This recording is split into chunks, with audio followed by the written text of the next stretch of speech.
Global footballing emporium. This is Mike T welcoming you along broadcast via the world famous, redoubtable and indefatigable Radio WDO, brought to you in conjunction with your club. Greetings to you, sir. Thanks, Mike. Greetings to everyone around the world and tuning in. And Al-Hamadi in the centre. In comes the cross. Al-Hamadi goes for it all, but in the end, moving forward just to check on his well-being. Of course, that physio isn't required. Ali's getting back to his feet, which is good to see. Side into the Don's half. Nightingale can clear it back forward down the line. Al-Hamadi from this throw. Forward it goes from Marsh. Davison with the gentlest to flick. Marsh on this near side. Nicely prodded forward. At full stretch into the path. Pick the ball up in centre field. Looks up and threads a high diagonal left to right pass. Al-Hamadi's after it. Will he keep it in play? Yes, he can. Pretty much on the goal line itself on this near side. Back now with Marsh. Once again on the near side. Bends the cross into the right side of the area. Al-Hamadi now takes it down. Back now with Marsh towards this near side. Here goes Al-Hamadi again down the right-hand side. Forward towards halfway. Here's Al-Hamadi on this near side. Closed down by once again. Helped on first time into Al-Hamadi on this near side. Up against the Doncaster captain, Rowe. Moves in now towards the edge of the penalty area. Still Al-Hamadi.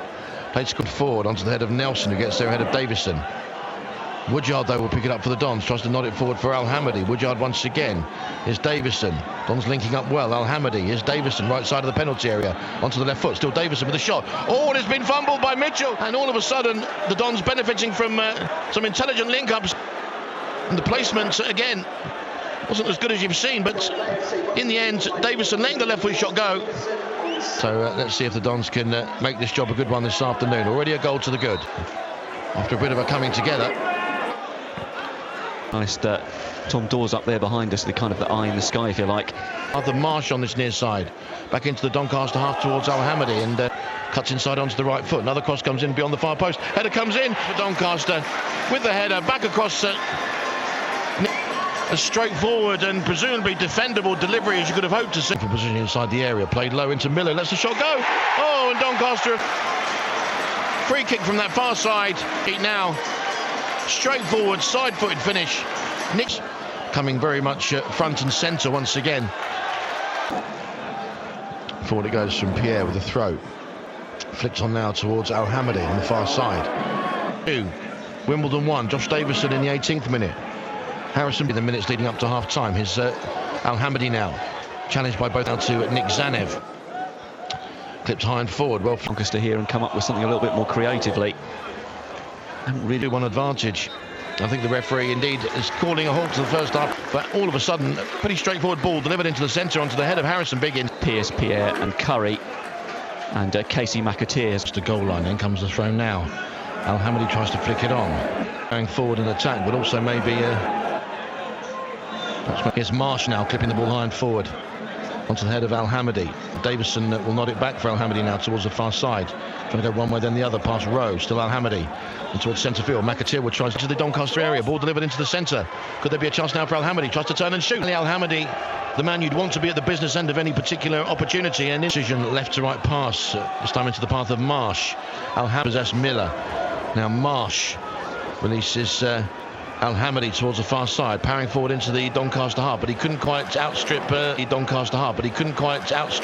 Seaman, who does well and lays it back to Rowe. Coming together possibly between Al-Hamadi, Marsh on the far side, loops it forward towards Al-Hamadi, who once again, Marsh will take the throw down the line into the Doncaster half, goes beyond Davison. McAteer does well. Redeems himself by intercepting another wayward Doncaster pass, and now he can release Al-Hamadi down the right-hand side into the penalty area. Square for McAteer. Oh, and he tried to help the ball on. He was deflected. Zanev leapt high and grasped the ball confidently and immediately released Al-Hamadi towards that far side, but Pierre was just momentarily down on the defensive reshuffle necessitated. Well, he only played In comes the free kick now into the edge of the 6-yard box. Goes beyond Pierre and Biggins. Al-Hamadi will retrieve it from the left-hand side up against Brown, but they will come away with a throw taken by Curry. On with it for now, but I think they've probably seen enough now. There's a shame of that inside the final 8 minutes plus stoppages. They might not necessarily be leaving South Yorkshire empty-handed this afternoon. Now clears it high and forward down the left for the Dons, up towards halfway. Pearson manages to flick it square for Al-Hamadi, but again Doncaster intercept. Little Dons trailing by 2-1. Here's Gunter clipping it high and forward towards Al-Hamadi. Goes beyond him and Aluwu. Janney tries to latch onto it. Al-Hamadi tries to take the ball on beyond Al-Hamadi. Still the Dons have it on the edge of the area. Al-Hamadi tries to find Janney. Unable to get the better of Rowe. ultimately resulted in that goal kick. Chisley helps it forward towards Al-Hamadi, clashing with Alou once again. Appeals for a handball again. Donzi to pile players forward. Break for the Dons inside the area. It's Jane. Will he let the shot go? Oh, and it's still over the crossbar by Chisley. One final last hurrah for the Dons inside the final third of the field as an attacking force, having been drafted in this afternoon.